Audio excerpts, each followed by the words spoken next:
So Unity Group, our business was global, and we had very nice offices. But because people were having to do phone calls at 11 o'clock at night and stuff, it just didn't make sense to say, hey, you got to come into the office at 9 o'clock in the morning if I know you're going to be working at 11 o'clock tonight.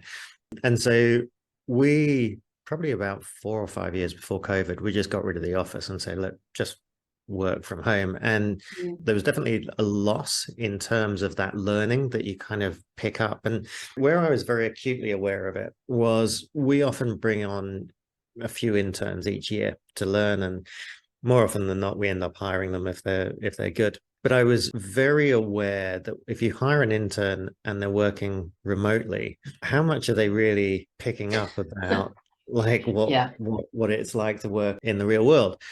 However, I've kind of come around to the other way of thinking now, which is actually if they can learn to be an effective team member remotely, that makes them infinitely more valuable to companies, because now I think the next generation of companies is actually thinking virtual from day one. So if you look at Veblen director program, we very much wanted to be global, because I think there's huge value in sitting on the board of international companies before you come back to your own country. So we started with that kind of international focus. And yeah, today I'm based in Singapore. Our CFO is in Melbourne.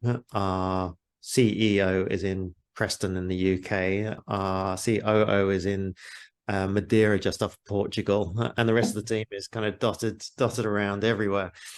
It does make calls, it's always an awkward o'clock for somebody whenever you're doing team calls.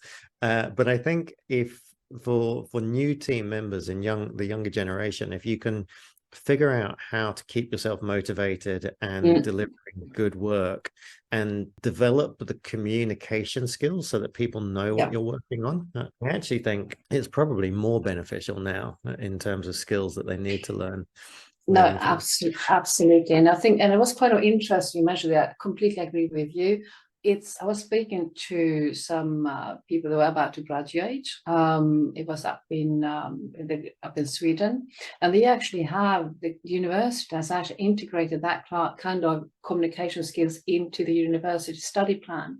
So they actually have it's not much, it's just a couple of hours, I think the last half year, but just to work on, because as you say, this way of communicating is so part of the future. It's not going to go away. You need to work it out, because we all remember when we came out from school, we wiggled Bambi on the ice, right? We were trying to figure out no idea something we still do, right?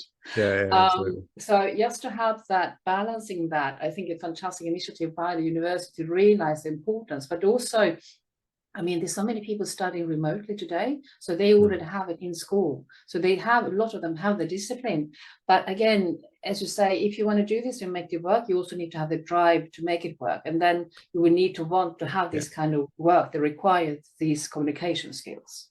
Yeah, so you're right. And I think, so the ambitious people will thrive, but that's probably the same. It's always been. I have a very simple framework that I use with all team members, whether they're full-timers, interns, or freelancers, which is every day, at the end of the day, they just need to take 5 minutes and drop me an email with 4 headings: actions I took, results I got, challenges I faced, questions I've got, and just those 4 things. And I really don't want them to spend more than 5 minutes on it, because if they do, then it becomes a pain and stuff. But I just want to get that snapshot, and it's so important, because it also gets them thinking that having that results I got is a critical one, because I'm not interested in them doing actions for the sake of actions. There's got to be that correlation between actions and results, but that works really well, and it's also a great flag for if somebody can't keep that up for the first 30 days. It's normally a fairly good sign that they're going to struggle in our business, and people often do that. They'll do like 2 or 3 days and then drop the 4th day, and say, what happened to that report? And oh yeah, do it again. And yeah, okay, this isn't going to work out. But yeah, that works quite well.